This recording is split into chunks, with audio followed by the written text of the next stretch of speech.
Welcome to Community Capital, a podcast about visionary founders and community builders changing the world one step at a time. My name is Antonio Namwong, Senior Legal Assistant here at Republic, and today I have the pleasure and good fortune of speaking to Sean Austin, CEO and founder of Helios, the world's first financial AI tool that analyzes tone. We talk about that today in the podcast, so jump on in, learn something new, let's have some fun. Hey Sean, thanks for being here today. Welcome to Community Capital.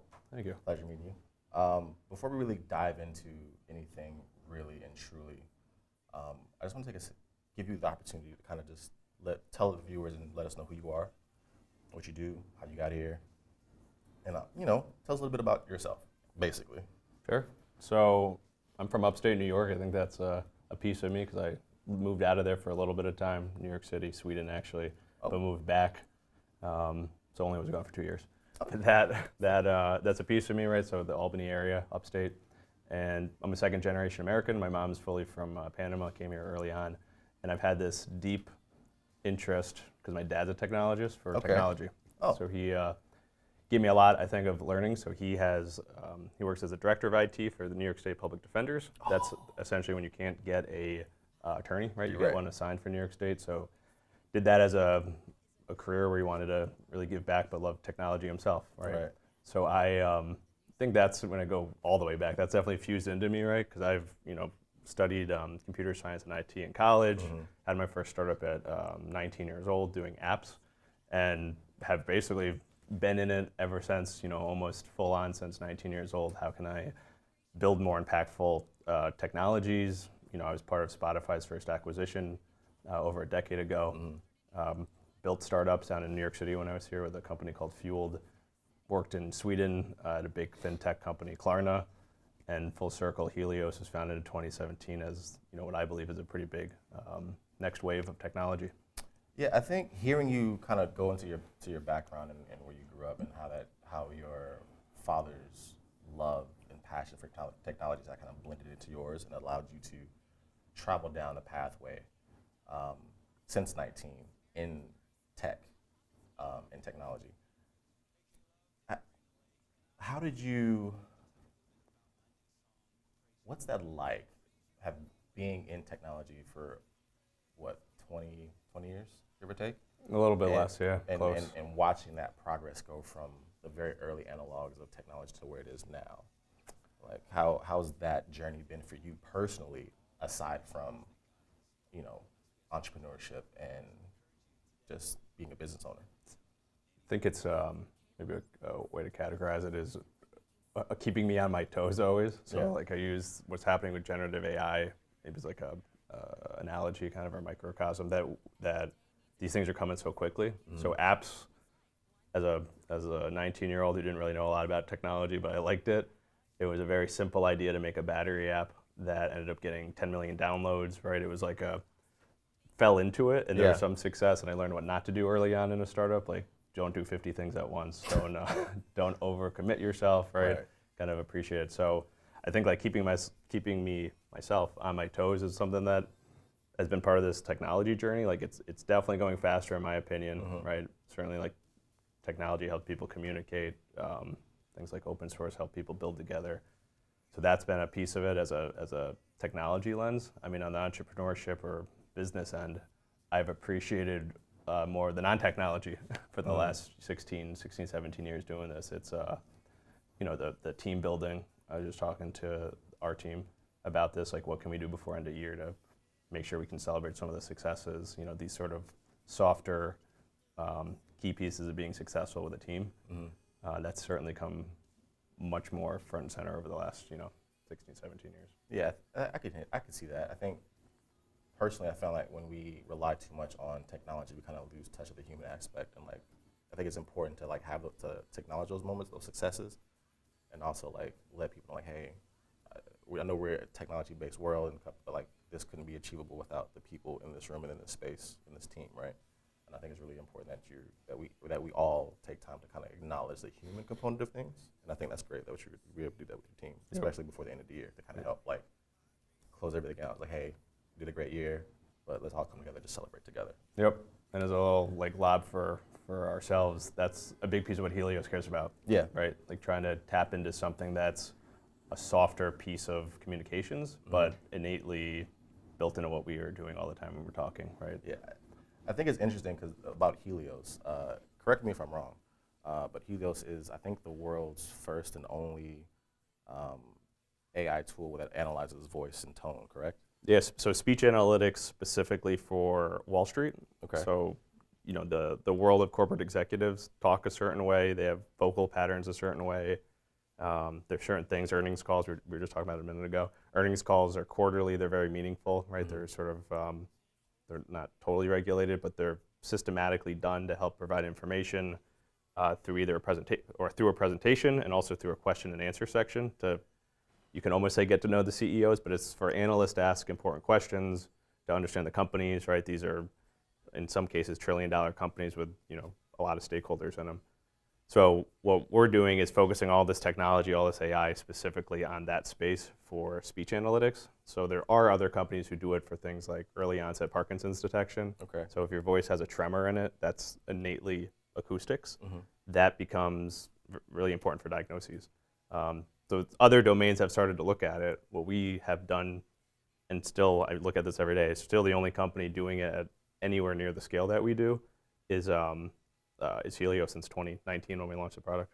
Okay, I think it's interesting that we're at the point where we can leverage technology to fill voids in our own innate ability to do these things, right? Because I think as humans and as people, we kind of assess tone innately as just throughout conversation. I think, how or when did you think to add AI to the mix in addition to other neuroscience research and just biosignals? Like, how did you link the two together? Yeah, it's actually funny. So I was just telling the origin story to a company that does deception detection through language. Oh, right. So okay. you can think of like, so for instance, the CIA does this in interrogations. Yes. There's a book called Spy the Lie.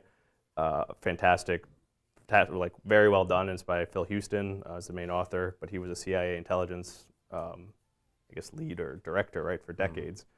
And through language and through other components, he's describing how they've detected through interrogations, deception, lies, right, certain things. So there's companies that are working on it in the language space, right, that look at other ways you can detect from language these tells. So I was just telling the origin story of how Helios has a big piece of that Spotify work I did a decade ago. So that was music curation. It was customers' behaviors, like listeners' behaviors from music. So I was picking out, setting the standard for 50 songs, like top 50 songs. And that was a whole world of like AI, data analysis, psychology. I don't know if you could say neuroscience, but like how do you really truly make that the best in the world? It was, to me, one of the coolest things ever because it's like listening to music, getting paid to do that, meeting artists. It was kind of cool. Shout out to that whole team. It was a fun time. But that ended up, I think, laying a foundation for me thinking about audio, thinking about AI, thinking about how you blend the people with the machines. Right.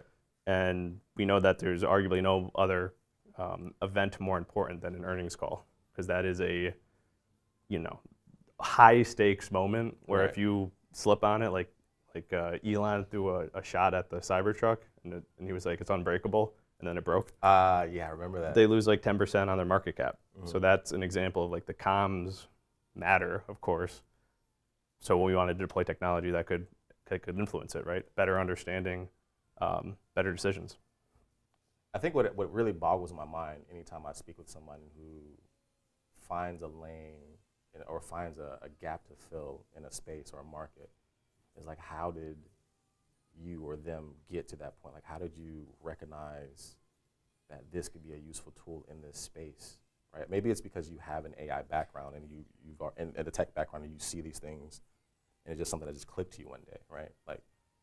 I wish there was a really cool aha moment. Totally. You can make one up. Yeah, I was gonna say I could make one up. But the closest is when this idea, which was basically a total just description of what I think is possible. So the AI background helps because I can sort of think maybe what's possible. Yeah. But that I talked to quant hedge funds. So I went to these people in 2019 and said, if I had this, is this valuable?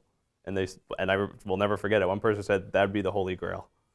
And I remember go, okay.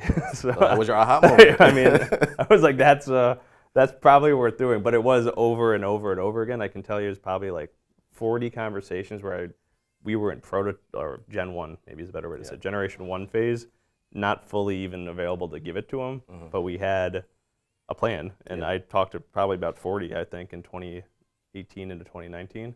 And that feedback, I guess there is a little bit of an aha in the one quote, but that it was totally aligned. I said, "What about this thing? The totally different idea." Yeah. And they were like, "I don't." Let's go back to the whole. They said, "No, the voice thing. This, what about how many companies do you cover, and what does it look like?" And the other one, it was almost like I don't. They would say like, "I don't know." Yeah. I'm not sure about that. We'll come back to that later. Let's come back to because they only had, there was one event, we only had 15 minutes each, so they literally were like, "Don't talk to me about that." That's so cool. That validation was, it's key in the product process. Yeah. You know. I definitely, it has to be, right? Because 2019 to what's 2023. I'm really bad at math, so forgive me here. What? Like you're on. There's a lot of people. 5 years, 6 years. One thing we're going on the fifth year of being out there. We're going to release our 4th gen product, which will be, sounds almost like it's a made up number, but 2,000 times more data is going to be coming out. So it becomes this like it does sound monster. Talk about making a aha moment. That really, I mean, I'm looking at them like, it doesn't seem real that we're doing this, but it's, to give you an order of magnitude, like a couple gigabytes is what we offer. Yeah. For 20 years of this data, which is not that small. A couple gigabytes. The new one's going to be like 100 terabytes of data that we give them so they can look at, like, I mean, this is still unannounced, but some cool things are like, what words were most like tonally different? So you could look at a word, specific words from all the executives now, and map it to the tones. Or like, how did inflation sound, these keywords versus an AI topic, right? Like all of a sudden you fuse the words like we were talking about more deeply and internationally, actually. Okay. So we're looking at every company on the planet now. Wow. Public company. Sorry, yeah, public company. So 16,000 companies. That's a lot. It's a lot of data for an AI. I guess it's not a lot for an AI to synthesize and go through because they do it like that. So you take the information from public companies, you feed it through the AI, and it goes to the algorithm, and it spits out a result. When companies come to you for the product, do they also provide sound bites and press conference clips from their executive team to be analyzed as well, or is that already kind of like captured? Yeah, not yet. They know these. They basically look for us to procure it. So we work with a company called FactSet to get the audio. We also work with a company called Era that has also audio, but there's 2 great companies. One is public, FactSet. One's very, doing very well, private company. Those are audio, like kind of platforms, you can think of them, right, for financial services. They do a lot of great things. And then we sort of are downstream giving you unique intelligence on it. But they decide what they have. We can't, back to when I was a kid, doing too many things. We don't want to tackle that part. Right. But clients will say to us, you've done this hard work of integration, finding the audio, understanding what's important, telling us things like the inconsistency, giving us like ideas. And then they actually have to have a belief, which is unique because it's still newer to more people than not, but a belief that tone matters. So I think there's the coolest part of the job, I think, of doing this is I don't know who wouldn't believe that, but you'd be surprised. A lot of them are saying, well, I mean, the words are enough. And I'm like, what? That can't be possible. It's impossible. Give me an example of an argument that you'd had to give, like trying to win over, like, your tone does matter. Like, it's important. Like, it's not just the words that they say, but it's how it's said. We try to do, maybe it's coming across in my tone. I try to be very light with this. I mean, it's been weirdly successful. The more light I am with a team of like 10 quants talking to me on a Zoom, I'd just be very natural, and they're like, oh, this guy seems like he's confident, I guess, or something. But I tell them the story of like how many ways people can say a single sentence, like, I'm excited for that interview today. I'm excited for that interview today. Yeah. Like, I'm excited for that interview today. Or I'm excited for that interview today, right? Like, you can think of all these ways, and I'm only doing a couple. Inflection points. Yeah, but that's all tone. It's the exact same words over and over and over. And someone in actually the healthcare field gave this to me about the tremors, and used that exact example. And I was not the interview part, but used the, like, those are faked tones, right? But people do say them in lots of ways. You could be depressed on it. You could be Yeah. saying it, actually being like, oh, I'm excited for the interview today. Yeah. And someone would be like, oh, he's being sarcastic, right? So there's so many, which is not the case. So there's all these different layers, and it's like, when I say that to someone, they're like, oh, wait, right. So then it clicks. Yeah, they're like, yeah, people do that. Or Yeah. if someone's mad at you and they say like, Oh, it's fine. yeah, well, exactly, right, it's fine. And you're like, oh, no, Yeah, like I'm not good. fine. Don't worry about it. I'm good. Yeah, right, like, right. Yeah. It's those sort of like silly, simple examples that have been the most effective. And then to the belief thing, then they're like, all right, tell me how we can trade volatility, premium harvesting spreads. And I'm like, I know a little bit about that, but not too much. I'm trying my best, but right, there's this whole continuum. They're the expert down here, but we can, I think, get them to believe in it. And again, you'd be surprised how many people aren't over that fence yet. Well, yeah, I can see that, but I think you do a good job of making people believe because, again, Helios has been very successful since its inception. And to kind of piggyback off of that, I believe that you guys did a raise with Republic last year. Yep. I want to say, I think at the time of closing, it was like 170 some odd investors. Yeah. A lot of local ones too. A lot of local ones. Yep. I think just north of 100,000. I don't know the exact number. Like 100, 160, I think. Or It was something like just there. shy of 160. Yeah. What was your experience in crowdfunding and just in that, and also how is since then? It's only been a year. If you are able to articulate the growth and development since the close of the sale, what's that been like? What's that journey? Yeah. Well, so I guess the two parts of it. So the actual crowdfunding was an experience, right? So I can say for myself, I wish I had done more prep on strategies to like really do the like marketing, right? Republic was great to help support it. They had best practices. I don't think anybody believed like everything would be done for me, right? Can't be, it's impossible. So I wish I had just like dug into it a little bit more. But I mean, to my opinion, it was very successful. We hit our goal. I guess just with hindsight's 2020. I'm like, I know if I just did a couple of things, I could have reached some more people. But the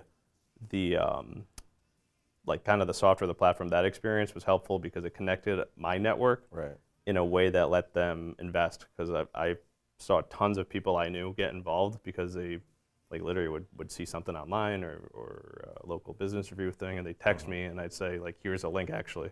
And like then they'd go read it, they'd watch a video. So for me, it was actually very enlightening, or whatever, very surprising in a way that it was more people like connected by a first or second degree, I think, than totally out. Maybe it's like a 50-50, but I thought that was amazing for me. Well, like I am closer to a group of people. I love the idea of sporting where I'm from. I love the idea of them being involved, so I can be, hopefully everyone gets a piece of success.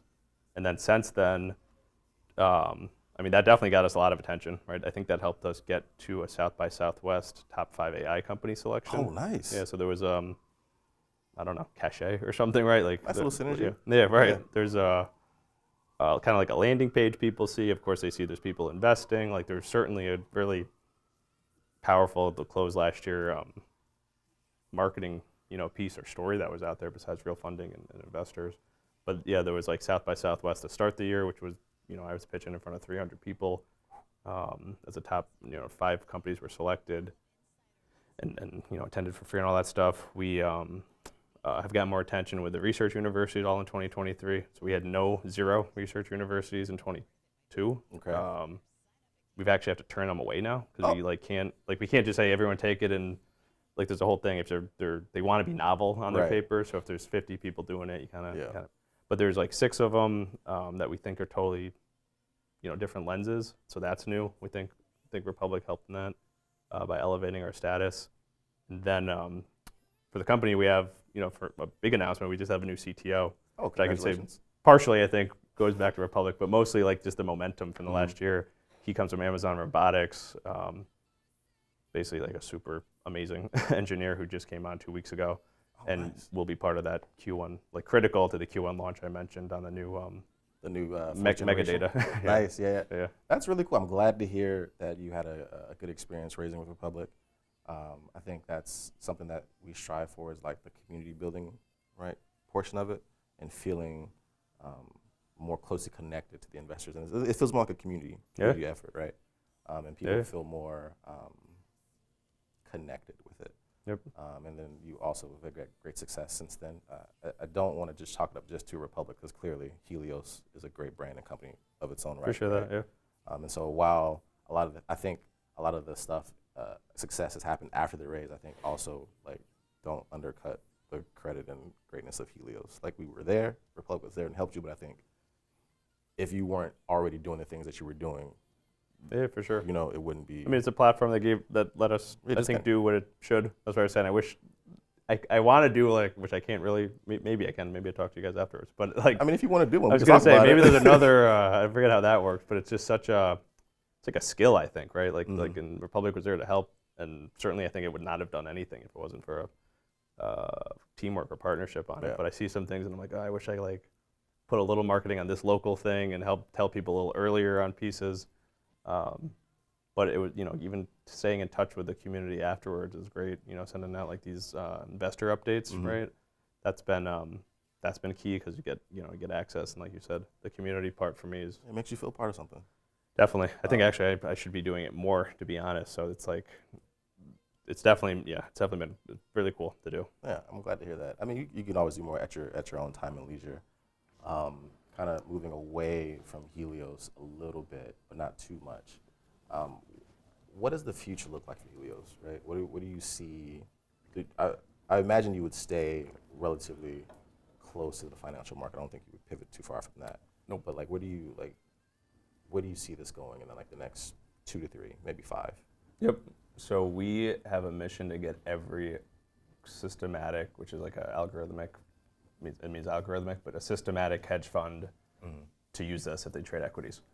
So for us, that would equate to a pretty healthy gross revenue. It would be powered by this new generation product, we believe, finally. So it's taken us, I guess quick 101 on like systematics is basically the more data you have and the more coverage you have, the more stuff they can do. Right. So we've kind of known that, but it's not easy to get 16,000 companies process, analyze. What are you even analyzing? You know, how do you make 100 terabytes? Even how actually do you deliver it is a question. Yeah, you can't email that. So with the CTO, we think we have a very clear plan to do that. It's actually in progress. We believe that helps us achieve that goal of getting all the systematics on board. Another strategic move is that we see the utilizing, I'm trying to just think because we can't fully, we'll announce some pieces, but it's Yeah, like, don't it's get in like trouble the, here. no, but the like open source ability of the analytics, I fully believe in. So what I mean is instead of like, it's a total black box, only Helios knows how to do it, which is sort of what we do now.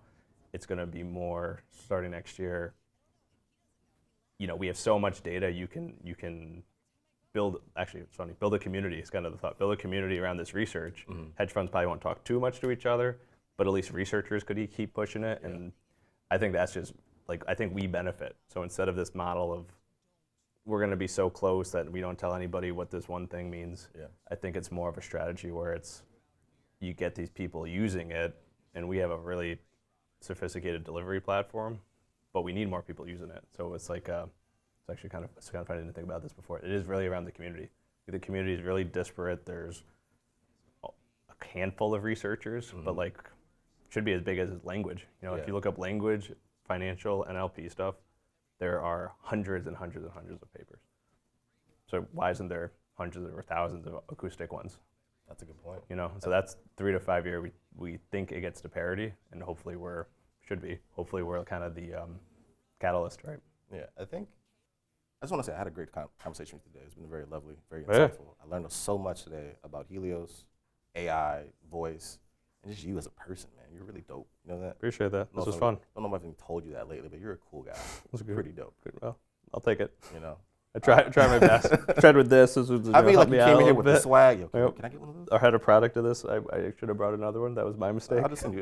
Just send me an email. Yeah, I got you. But we, so Jess made sure we made it. But yeah, it's been great. It's been a great time. Really appreciate the invite down here, and yeah, it was great meeting you as well. Is there, before we depart, is there anything that like, any advice that you would give to, let's say, entrepreneurs or anyone who wants to enter in the world of AI or finance or just,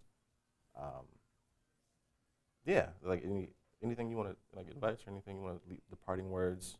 So I would, we just brought on new developers at Market CQ, engineers, developers, who I thought this was the coolest thing, and I didn't do it. It was, there's lots of boot camps, right, to learn, which isn't, I mean, not, I don't know, I just never did it, right? But I think they're awesome in the team already, right? Mackenzie and Cordelia, is they show what's possible by just being like proactive. So they learned how to do development, came from a totally different background, which I think is really cool, like multidisciplinary. But I think like we were saying, any advice or thinking, and it's directly what I saw when I met them, is I think that's like exactly what's starting to occur. You know, you can dig in, you can learn these things without some $100,000 million college tuition bill potentially, and like you can, for software at least I know, really make like a dent into it. So I kind of jumped in as a 19-year-old building apps. Like I had a CS1 degree. I barely knew how to code, but that kind of kicked off this journey to here. Okay. So all right. So just take courses to, like, if you want to get into the space, just take courses, get ahead of the game without necessarily going to like academia.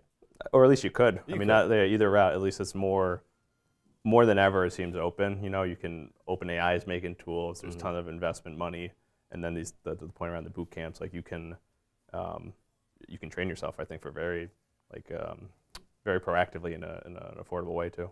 Okay, that's very helpful and insightful. I think the people that need to hear that message will receive it, and they'll take that and just do what they need. Yeah.